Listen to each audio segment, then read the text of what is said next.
Chapter 9: Isolated and Modernized African Tribes. Africa has been the last of the large continents to be invaded and explored by modern civilization.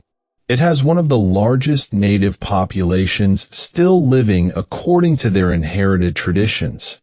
Because of this, it offers a great opportunity to study primitive racial groups. Our study of these primitive groups, with the exception of some Indian tribes, has mostly focused on people living under physical conditions quite different from those in the central areas of large continents. Island and coastal residents have easy access to seafood, regardless of their latitude.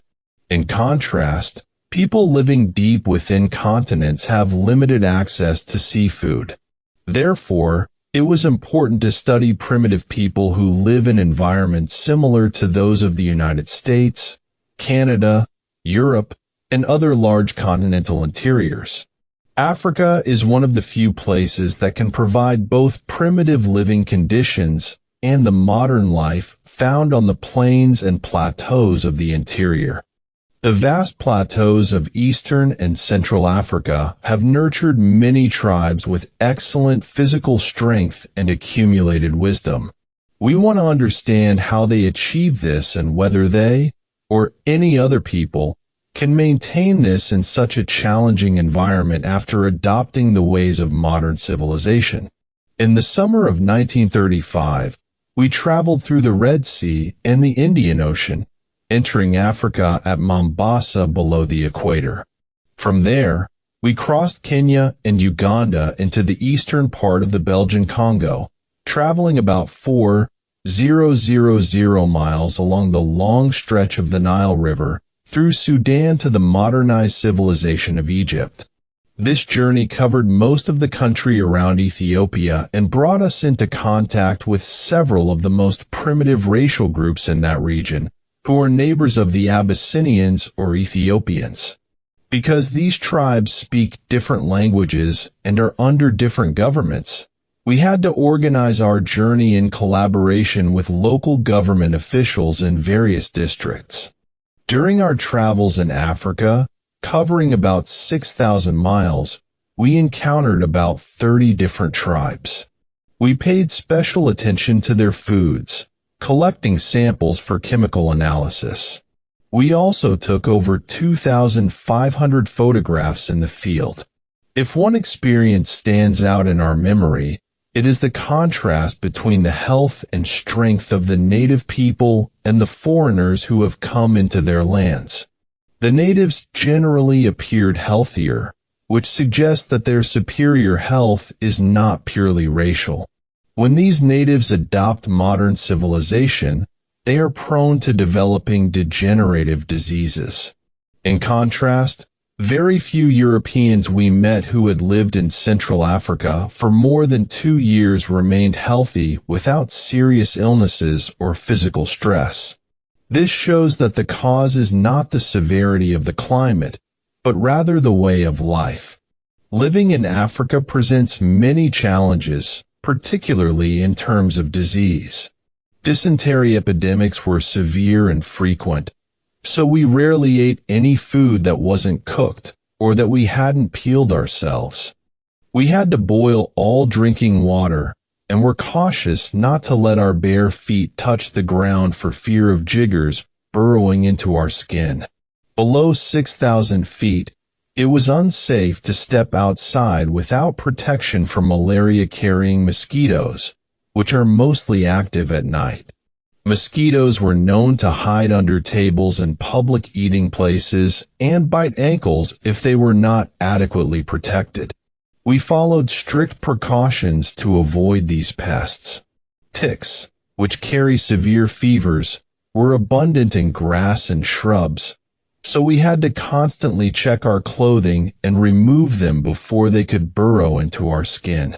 We also had to be careful not to touch the hides used by natives to protect themselves from the cold at night and the sun during the day without thorough sterilization afterward, as they often carried lice that could transmit disease. We avoided several districts due to the tsetse fly and the sleeping sickness it carries. The natives appear healthy, but they have developed immunity that is passed on to their offspring. Dr. Anderson, who runs a government hospital in Kenya, observed during several years of service among the primitive people in that district that they rarely suffered from appendicitis, gallbladder problems, cystitis, duodenal ulcers, or cancer. This is significant because when these tribes adopted modern civilization, many cases of dental caries appeared in the next generation, along with dental arch deformities. It is important to understand the origins of these people, including the Ethiopians, and to what extent their racial ancestry protects them. Ethnographic maps of African races suggest a significant northward movement from South Africa.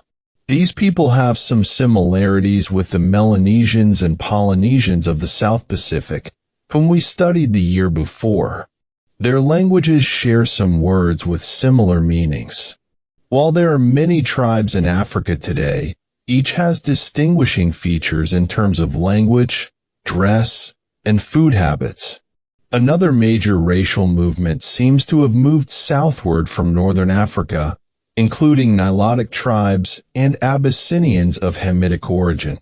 The Nilotic tribes have distinct physical traits and lifestyles. These racial movements have met in the Upper Nile region of eastern Africa near the equator, where they have mixed, sometimes obliterating or absorbing the weaker tribes. The Negro race occupied an area from West to Central Africa and was subject to aggression and oppression from these racial movements, leading to varying degrees of intermingling. The Semitic race, predominantly Arabs, occupied Arabia and parts of northern Africa. They have maintained their individuality, especially on the coast, and have not become a significant part of the native population in the interior. The habits and ways of life of these primitive native stocks help identify them. The Nilotic tribes were primarily cattle and goat herders who lived mainly on dairy products, including milk and blood, supplemented with some meat and varying amounts of vegetables. It was interesting to note that these cattle-rearing tribes dominated the surrounding tribes in every case. The Nilotic tribes, including the Maasai, were characterized by superb physical development, great bravery, and a mental acumen that made it possible for them to dominate because of their superior intelligence.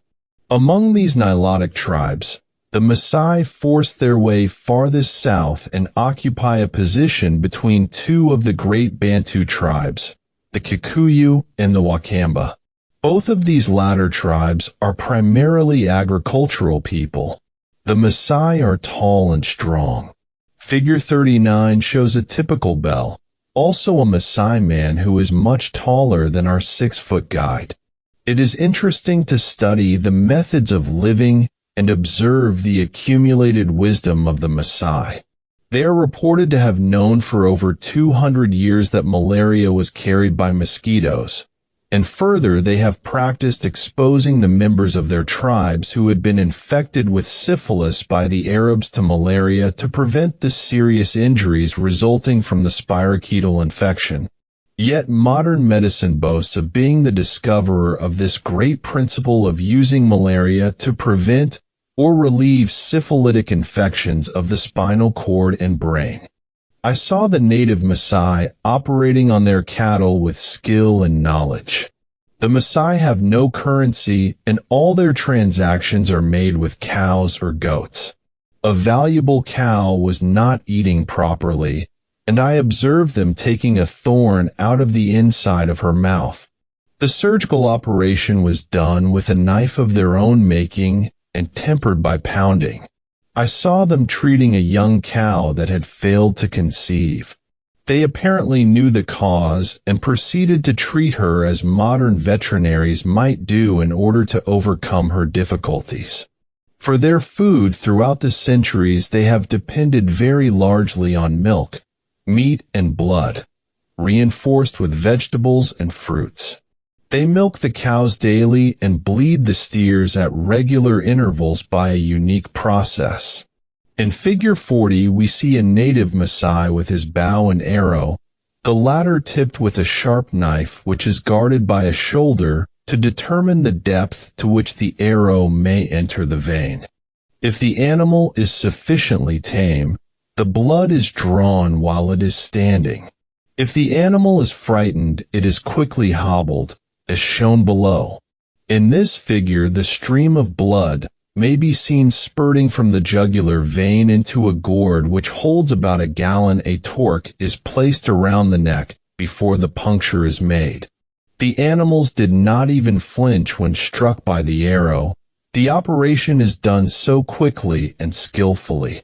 When sufficient blood was drawn, the torque was removed and the blood immediately stopped flowing. A styptic made of ashes referred to above was used. This serves also to protect the wound from infection. The blood is defibrinated by whipping in the gourd. The fibrin is fried or cooked much as bacon or meat would be prepared. The defibrinated blood is used raw just as the milk is, except in smaller quantities. When available, each growing child receives a day's ration of blood, as does each pregnant or lactating woman. Formerly, the warriors used this food exclusively. These three sources, milk, blood, and meat, provide them with liberal supplies of bodybuilding minerals and the special vitamins, both fat-soluble and water-soluble. Their estimate of a desirable dairy stock is based on quality, not quantity.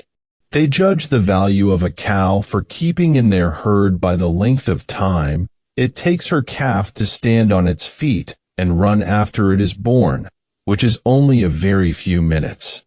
This is in striking contrast with the practice of our modern dairymen, who are chiefly concerned with the quantity of milk and quantity of butter, fat, rather than with its value as a source of special factors for nutrition.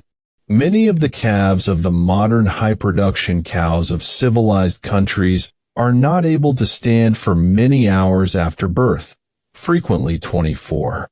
This ability to stand is very important in a country infested with predatory animals, such as lions, leopards, hyenas, jackals, and vultures. This reminded me of my experience in Alaska in studying the reindeer of the Eskimos. I was told that a reindeer calf could be dropped in a foot of snow, and almost immediately it could run with such speed that the predatory animals, including wolves, could not catch it, and, moreover, that these fawns would go almost immediately after their birth with a herd on a stampede and never be knocked down. The problem of combating the predatory animals, particularly the lions, calls for greater skill and bravery than is required by other tribes in Africa. The lions live on the large grazing animals, particularly the cattle, from which they select the strongest. In driving over the veldt, we frequently saw one or two men or boys guarding an entire herd with only their spears. Their skill in killing a lion with a spear is one of the most superb of human achievements. I was entertained to learn that they much prefer their locally made spears to those that are manufactured outside and brought in, because of their certainty that they will not break, will withstand straightening regardless of how much they are bent, and because due to the process of manufacture will take a very sharp edge. On one occasion, after we had been kept awake much of the night by the roaring of the lions and neighing of the zebras that were being attacked by the lions, we visited a Maasai Manyata nearby in the morning to learn that when they let their cattle and goats out of the corral of acacia thorns, 3 or 4 spearsmen went ahead in search of the lions that might be waiting to ambush the cattle. They apparently did not have the slightest fear. The lions evidently had made a kill nearby. This the natives determined by the number of jackals.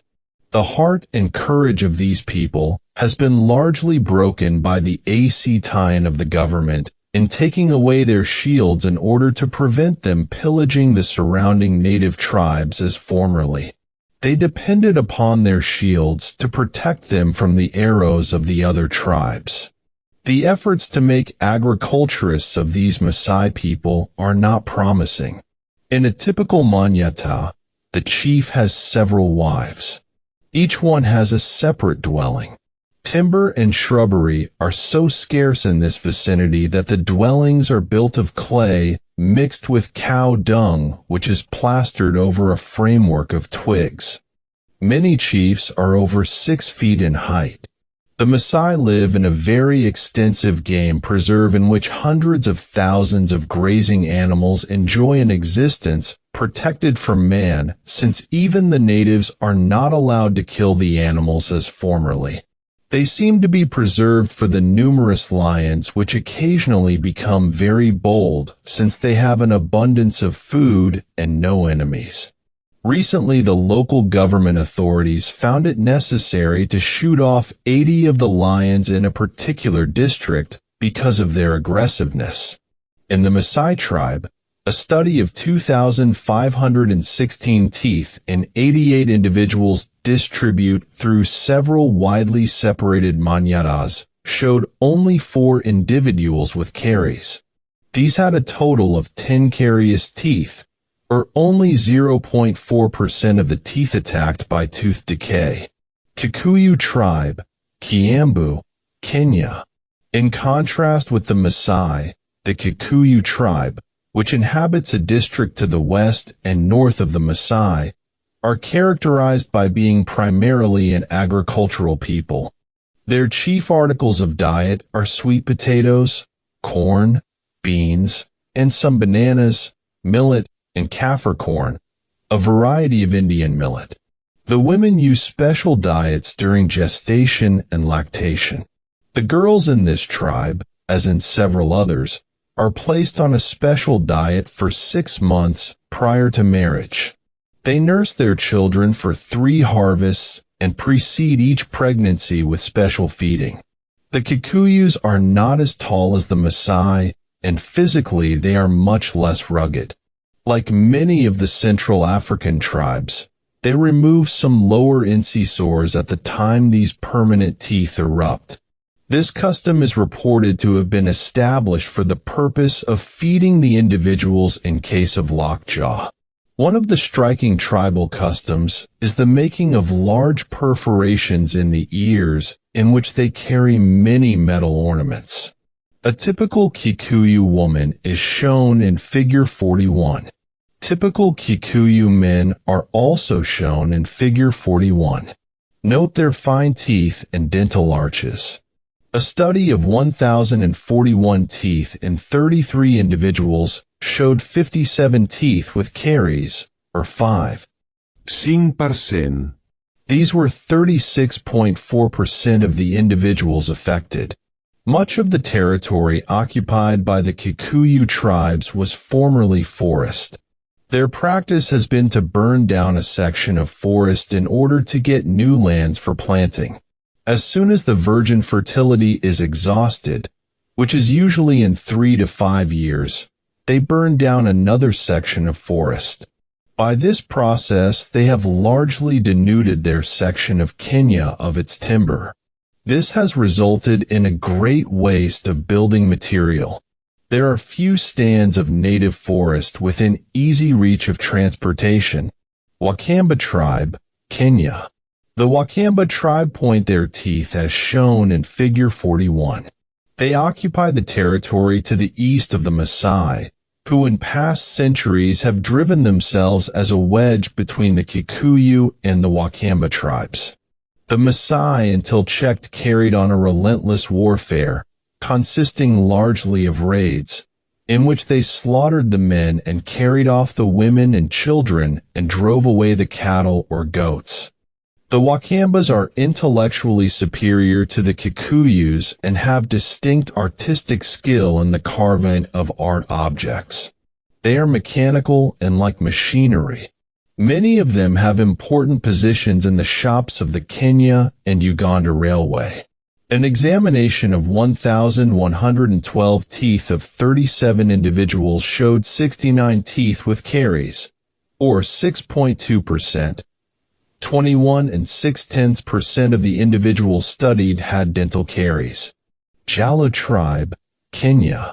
This tribe occupies the territory along Lake Victoria and Kisumu Bay. They are one of the most intelligent and physically excellent native tribes.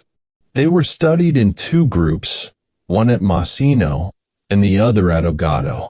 The group studied at the Masino school were boys ranging from about 10 years to 22, totaling about 190 in all. The principal of the school presented the boys in military formation for inspection. Through him as interpreter, I asked that all boys who had ever had toothache hold up their hands, and 19 did so. Of the 19, only one individual was found to have caries. 2 of his teeth were involved, which, out of 546 teeth for these individuals, gives 0.4% of the teeth with caries. Ogado Mission. In the Ogado Mission, a study of 258 teeth for 10 individuals revealed no teeth affected with dental caries. Jean School, Kenya. This school is located at Kibet. It is an institution where young married couples are trained in domestic science, agriculture, and similar subjects. In 388 teeth of 13 individuals, 31 teeth were found to have been attacked by dental caries, or 7.9%. These were in 6 individuals. Pumwani Mission School, Kenya. This is a native suburb of Nairobi, and there the people have come under the influence of recent European contact. In an examination of 588 teeth of 21 individuals, 26 teeth had caries, or 4.4%. CMS School, Nakuru, Kenya. The children of this school belong to several tribes, chiefly Jalu. In a study of 312 teeth of 11 individuals, only 1 tooth was found to have been attacked by tooth decay, or 0.3%. Chuya at Kisumu, Kenya. The natives of this district belong to the Maragali tribe. They are very strong and physically well developed. They live within easy reach of Lake Victoria, from which they obtain large quantities of fish, which constitutes an important part of their diet, together with cereals and sweet potatoes. A study of 552 teeth of 19 individuals revealed only 1 tooth with dental caries, or 0.2%. Mahima tribe, or Ankola, Uganda. This tribe resides in southern Uganda. They, like the Maasai, are primarily a cattle-raising people and live on milk, blood, and meat. The district in which they live is to the east of Lake Edward and the Mountains of the Moon. They constitute one of the very primitive and undisturbed groups. While the Maasai raise chiefly the humpbacked cattle, the herds of this Muhima or Ankola tribe are characterized by their large, widespread horns. Like the Maasai, they are tall and courageous. They defend their herds and their families from lions and leopards with their primitive spears. Like the other primitive cattle people, they dominate the adjoining tribes. In a study of 1,040 teeth of 37 individuals, not a single tooth was found with dental caries. This tribe makes their huts of grass and sticks. Wadusi tribe. This is a very interesting tribe living on the east of Lake Kivu, one of the headwaters of the West Nile in Rwanda, which is a Belgian protectorate. They are tall and athletic. Their faces differ markedly from those of other tribes, and they boast a very noble inheritance. According to legend, a Roman military expedition penetrated into Central Africa at the time of Antony and Cleopatra. A phalanx remained, refusing to return with the expedition. They took wives from the native tribes and passed laws that thereafter no marriage could take place outside their group.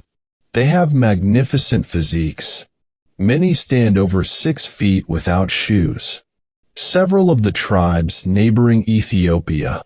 They are agriculturists and grow corn, beans, millet, sweet potatoes, bananas, kaffir corn, and other grains as their chief articles of food. Physically, they are not as well built as either the tribes using dairy products liberally or those using fish from the freshwater lakes and streams. They have been dominated because they possess less courage and resourcefulness. The government of Kenya has for several years sponsored an athletic contest among the various tribes, the test being one of strength for which they use a tug-of-war. One particular tribe has carried off the trophy repeatedly. This tribe resides on the east coast of Lake Victoria and lives very largely on fish. The members are powerful athletes and wonderful swimmers. They are said not to have been conquered in warfare when they could take the warfare to the water. One of their methods is to swim underwater to the enemy's fleet and scuttle their boats. They fight with spears underwater with marvelous skill. Their physiques are magnificent.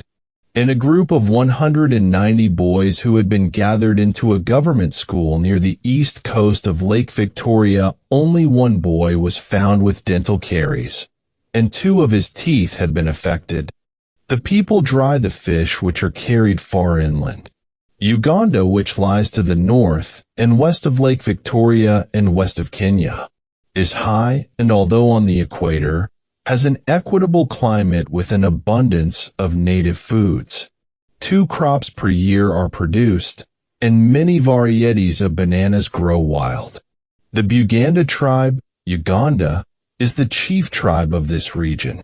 Uganda has been called the Garden of Eden of Africa because of its abundance of plant foods, chiefly bananas and sweet potatoes, and because of its abundance of freshwater fish and animal life.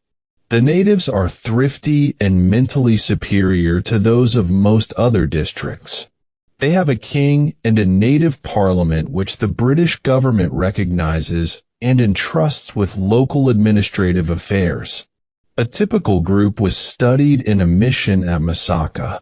An examination of 664 teeth of 21 individuals revealed only 3 teeth with caries, or 0.4%. West Nile laborers from the Belgian Congo. The West Nile laborers studied at Masaka represent a very strong and dependable group. They come from districts north of Lake Albert in Belgian Congo. They are much sought for in industrial enterprises and are often moved in groups for a considerable distance. A study of 984 teeth of 31 individuals revealed that only 3 teeth had ever been attacked by tooth decay, or 0.3%. Only 1 individual had dental caries. As one travels down the West Nile, and later along the western border of Ethiopia, many unique tribes are met. A typical Negroid type of the Upper Nile region is shown in Figure 42. Members of these tribes wear little or no clothing. They have splendid physiques and high immunity to dental caries. After the confluence of the White Nile and West Nile, the former draining Lake Victoria and the Uganda lakes through Uganda, and the latter, Lakes Kivu, Edwards, and Albert and eastern Belgian Congo, the volume of water moving northward is very large. A unique obstruction to navigation has developed due to the fact that the Nile runs underground for a considerable distance. In this district, vegetation is rank and prolific, including large quantities of water plants which form islands that are often attached temporarily to the shore. The water carries large quantities of alluvia which furnish an abundance of nutriment to the floating plant life. Accordingly, in many of these floating islands, a large quantity of soil is enmeshed in the plant roots. At some period in the past, the river became bridged across in Upper Sudan near its southern border. With the progressive addition of new material, a large natural bridge has been raised on which trees are now growing, and across which are elephant trails. This and a series of rapids require a detour of over 100 miles. The elephants in this district are so plentiful that both the governments of Uganda and Sudan have had to send in special hunters to reduce the herds. In one district in Uganda, it was reported that 200 elephants were slaughtered due to their destructive impact on banana plantations. Elephants can easily destroy entire plantations overnight by breaking or pulling up banana trees to eat the succulent heart and fruits. Interestingly, the only people in these districts permitted to kill elephants without a license are the pygmies, who are also exempt from the head tax. The pygmies are known for their remarkable skill with spears, able to stealthily hamstring an elephant from behind over 1 to 2 days, disabling it before openly attacking it. This skill allows them to kill elephants efficiently, using the meat for great feasts. During a visit to a pygmy colony, 2 men brought in the tusks of an elephant they had just killed, celebrating the event with a special pantomime reproduction of the hunt and kill method. The pygmy mother of these men, a rugged woman only 5 feet tall, proudly displayed their accomplishment. The pygmies originally lived in the trees of the Ituru forest in the Belgian Congo. Though exceedingly shy, they've become more open to contact due to the efforts of mission workers. The pygmies' lifestyle, often dangerous, includes building tree cabins to protect against leopards, which occasionally prey on their babies. Typically, their homes are low shelters built on the ground in forest clearings, covered with banana leaves and plants. The pygmies put on a dance for visitors, showcasing their skill with bows, arrows, and homemade spears. Their arrows are tipped with iron and carry drugs extracted from plants, used to paralyze or poison animals. They gather insects and their eggs for their high food value, particularly a fly from Lake Victoria, collected fresh or dried for storage. The home life of the pygmies, while filled with danger, highlights their ingenuity and resourcefulness in the forest environment. The native tribes of Africa have historically relied on freshwater fish from lakes and rivers as essential food. After drying in the sun, these fish are carried long distances inland. The Nile perch, which can reach weights of 150 pounds, is particularly important. Certain insects, rich in food values and their eggs, are also gathered and consumed. The Nyan-Kun mission in the Belgian Congo, inhabited by members of various tribes, found that their diet, mostly cereals, led to dental caries affecting 38 7/10% of the individuals. The Bagora mission, west of Lake Albert, included the Bahima and Balendu tribes, whose diet shifted to include corn, beans, sweet potatoes, and bananas, contributing to a higher caries rate. Similarly, the Kasseni Port natives, living on a cereal diet during their residence, had a significant dental caries percentage. Contrastingly, the Wanted tribe in Lubero, Belgian Congo, had a lower caries rate, with their diet consisting of bananas, sweet potatoes, cereals, and goat's milk. The Anglo-Egyptian Sudan, traversed by the Nile from south to north, is home to several tribes with a unique way of life. These tribes are skilled hunters and warriors, using long-bladed spears for hunting. The Nile shores are lined with papyrus and other water plants, providing abundant animal life and grazing pastures. The Nuers, among the tallest, are known for their high immunity to dental caries, believed to be influenced by their food habits. They believe in feeding their souls residing in the liver, eaten raw or cooked, through consuming animal livers handled only with spears, sabers, or specially prepared sticks. Many tribes, including the Nuers, wear no clothing, decorating their bodies with designs and bead strings under the skin. They've long fought against Arab slave dealers, protecting their women and children from capture. Despite their suspicion of foreigners, some tribes remain isolated and maintain traditional beliefs.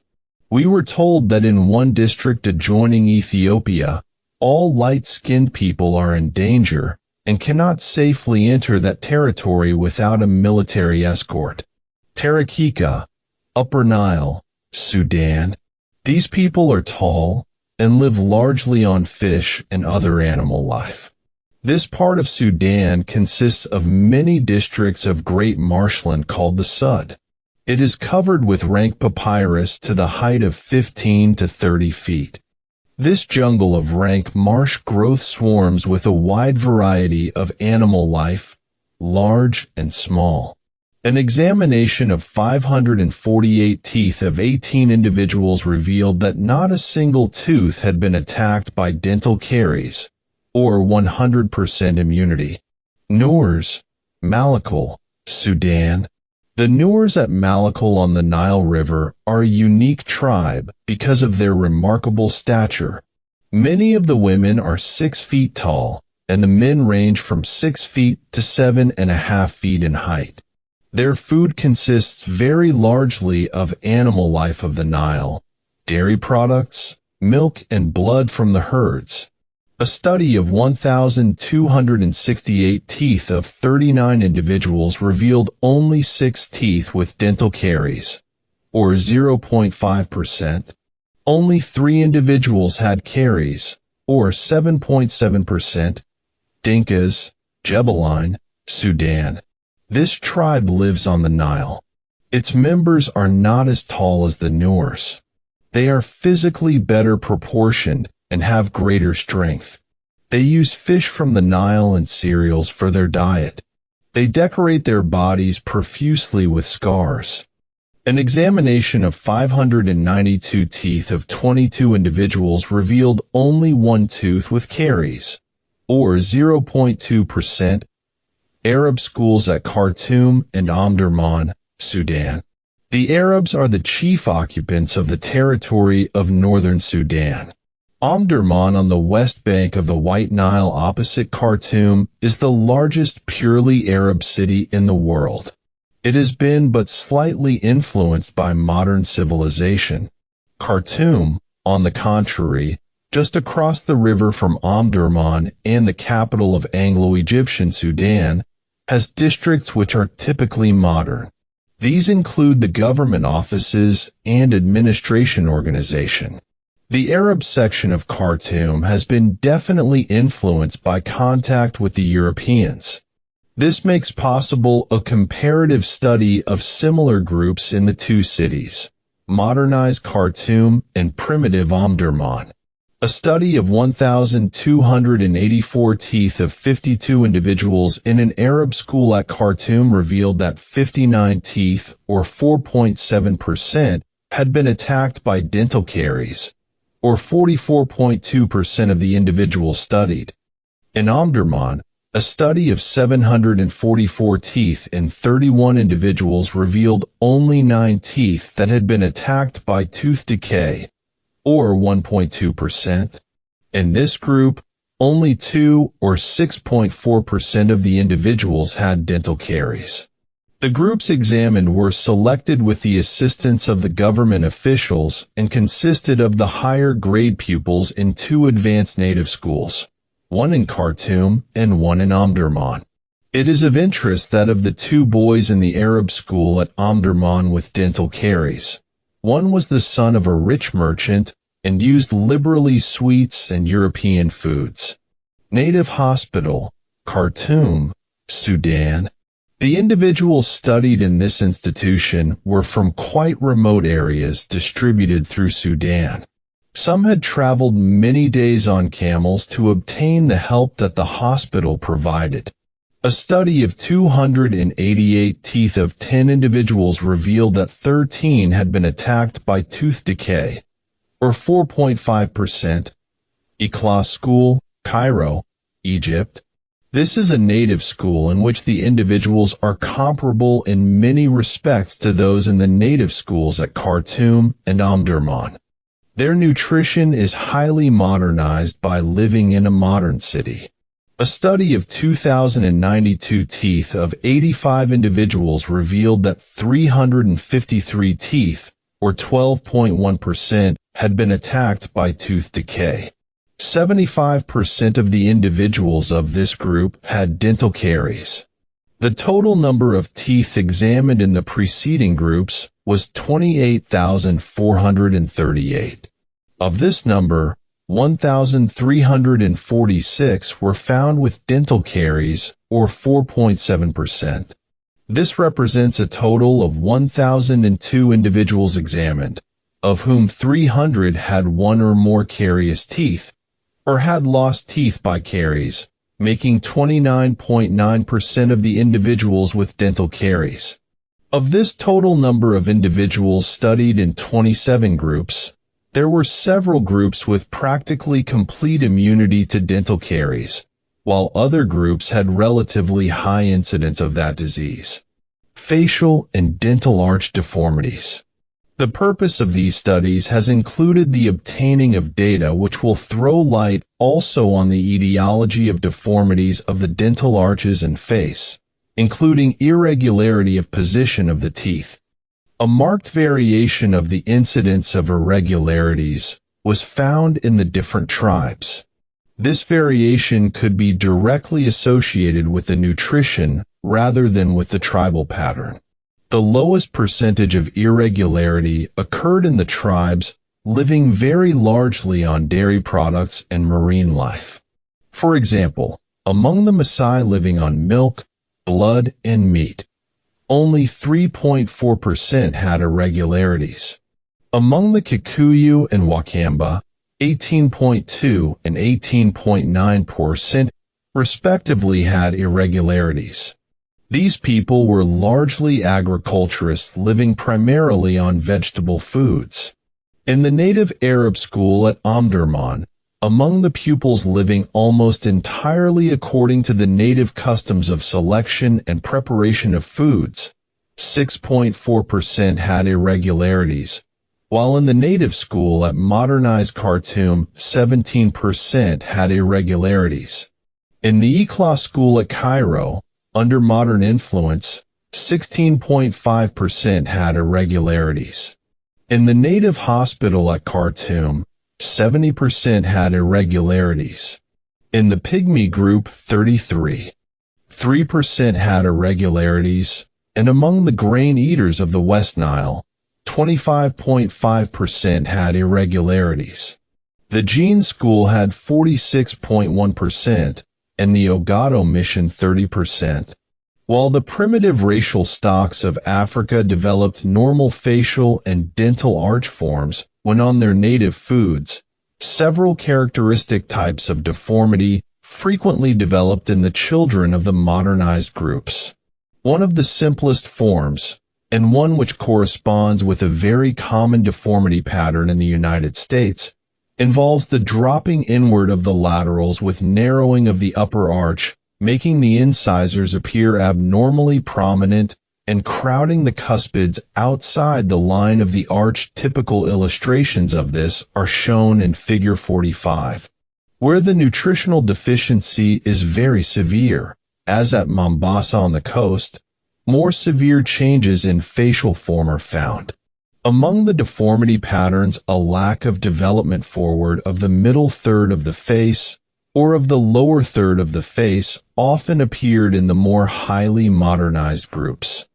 An illustration of the former is seen in Figure 46, and of the latter in Figure 46. In the girl at the upper left, the upper arch tends to go inside the lower arch all around. This girl is of the first generation in a mission in Nairobi, following the adoption of the modernized foods by the parents. A more extreme and severe type of facial change involves an abnormal narrowing with marked distortion of both upper and lower arches. This is shown typically in Figure 47. These extreme deformities often produce facial expressions that are suggestive of the faces of some of the monkeys. This is illustrated by the three boys shown with the monkey in Figure 48. We were told that in one district adjoining Ethiopia, all light-skinned people are in danger and cannot safely enter that territory without a military escort. Tarakika, Upper Nile, Sudan. These people are tall and live largely on fish and other animal life. This part of Sudan consists of many districts of great marshland called the Sud. It is covered with rank papyrus to the height of 15 to 30 feet. This jungle of rank marsh growth swarms with a wide variety of animal life, large and small. An examination of 548 teeth of 18 individuals revealed that not a single tooth had been attacked by dental caries, or 100% immunity. Noors, Malakal, Sudan. The Noors at Malakal on the Nile River are a unique tribe because of their remarkable stature. Many of the women are 6 feet tall, and the men range from 6 feet to 7.5 feet in height. Their food consists very largely of animal life of the Nile, dairy products, milk, and blood from the herds. A study of 1,268 teeth of 39 individuals revealed only 6 teeth with dental caries, or 0.5%. Only 3 individuals had caries, or 7.7%. Dinkas, Jebelin, Sudan. This tribe lives on the Nile. Its members are not as tall as the Noors. They are physically better proportioned and have greater strength. They use fish from the Nile and cereals for their diet. They decorate their bodies profusely with scars. An examination of 592 teeth of 22 individuals revealed only 1 tooth with caries, or 0.2%. Arab schools at Khartoum and Omdurman, Sudan. The Arabs are the chief occupants of the territory of northern Sudan. Omdurman on the west bank of the White Nile opposite Khartoum is the largest purely Arab city in the world. It has been but slightly influenced by modern civilization.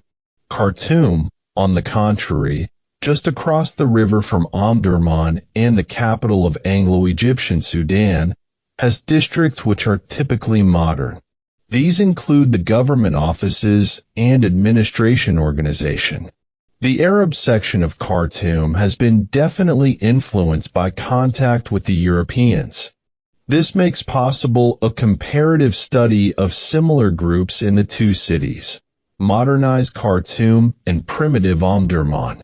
A study of 1,284 teeth of 52 individuals in an Arab school at Khartoum revealed that 59 teeth, or 4.7%, had been attacked by dental caries, or 44.2% of the individuals studied. In Omdurman, a study of 744 teeth in 31 individuals revealed only 9 teeth that had been attacked by tooth decay, or 1.2%. In this group, only 2 or 6.4% of the individuals had dental caries.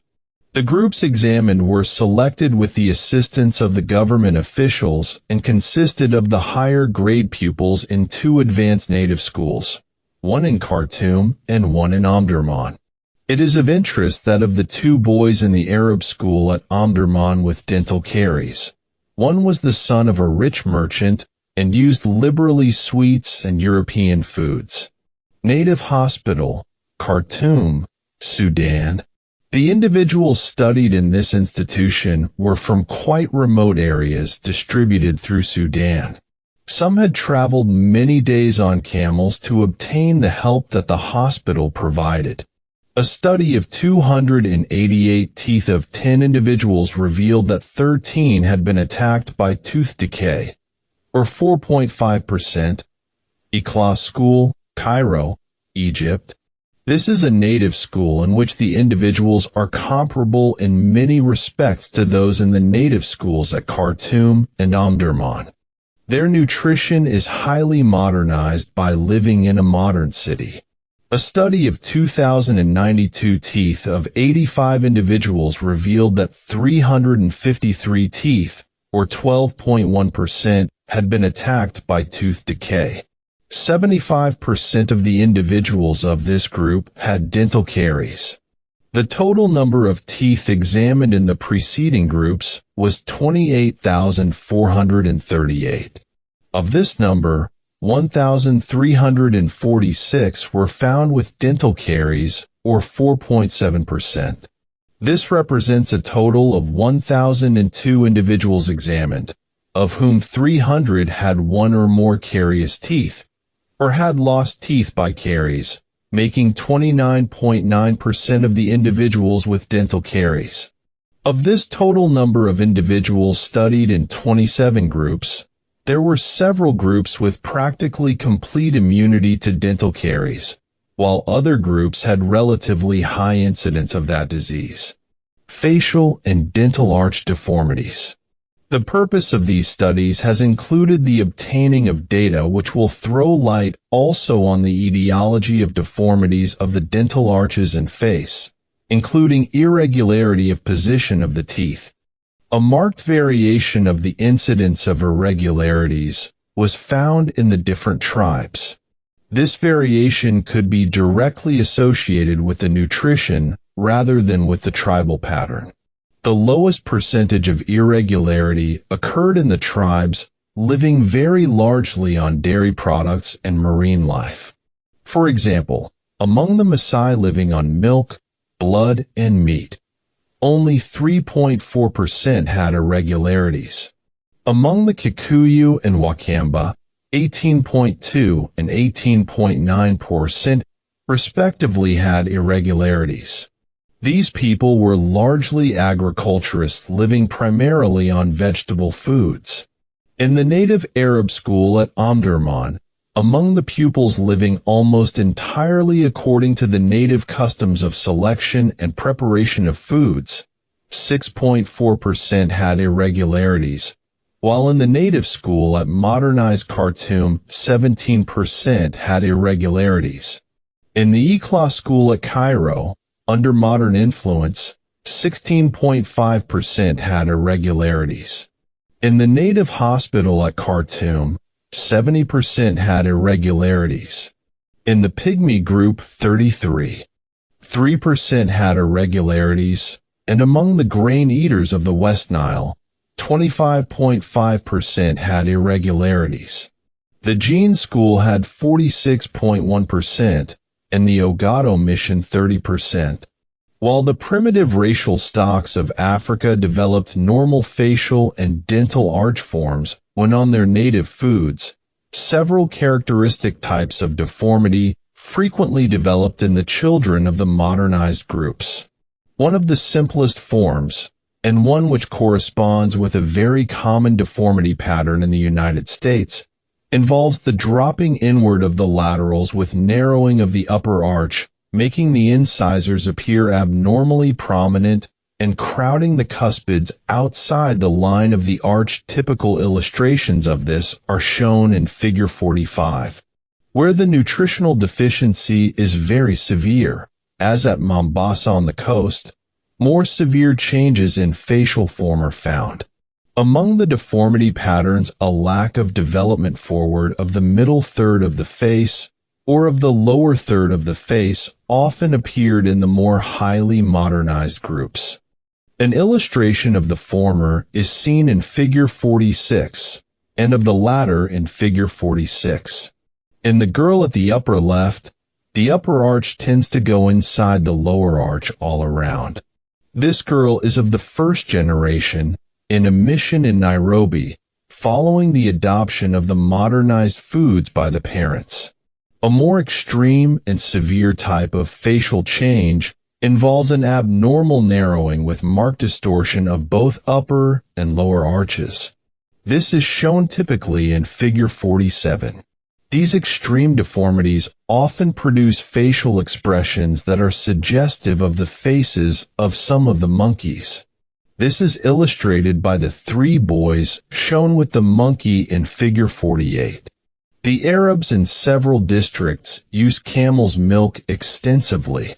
It is nutritious, and in much of the desert country, constitutes the mainstay of the nomads for months at a time.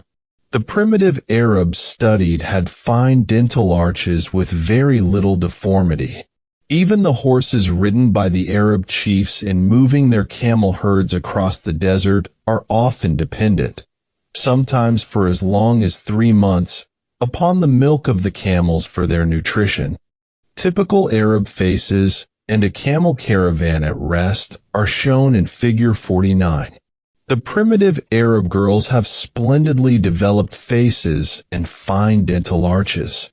Their natural beauty, however, is rapidly lost with modernization, as illustrated in Figure 50.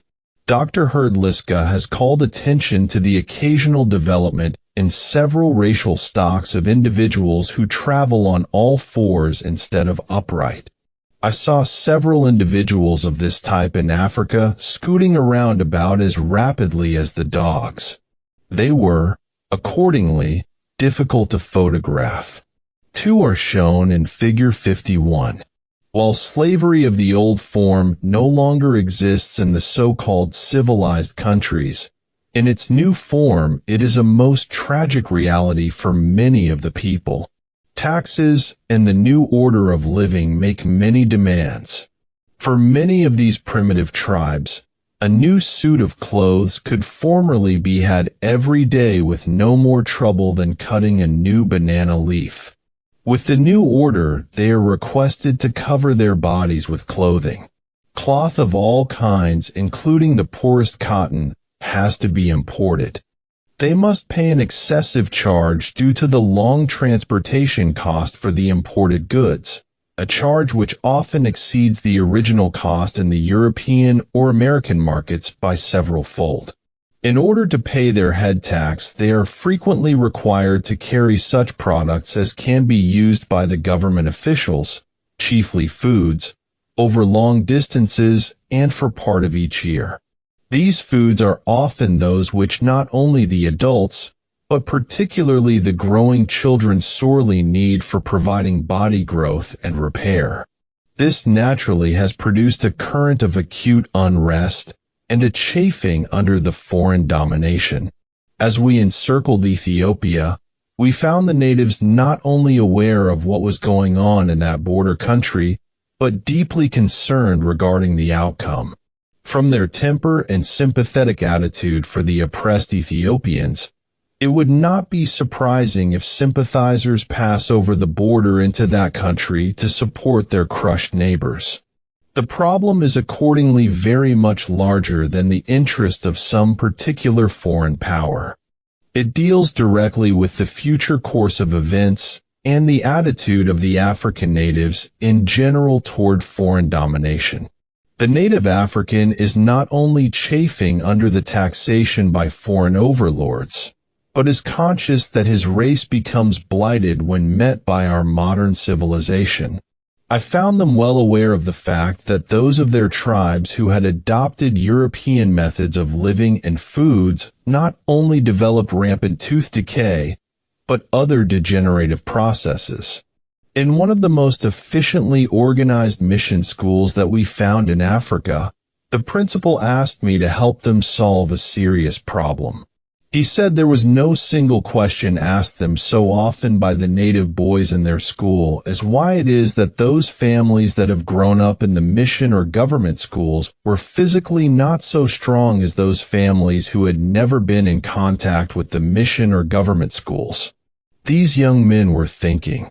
I was even asked several times by them whether or not I thought that the native Africans must go the way of the Red Indians of America. The happiness of the people in their homes and community life is everywhere very striking. A mining prospector who had spent 2 decades studying the mineral deposits of Uganda was quoted to me as stating that if he could have the heaven of his choice in which to spend all eternity, it would be to live in Uganda, as the natives of Uganda had lived before modern civilization came to it.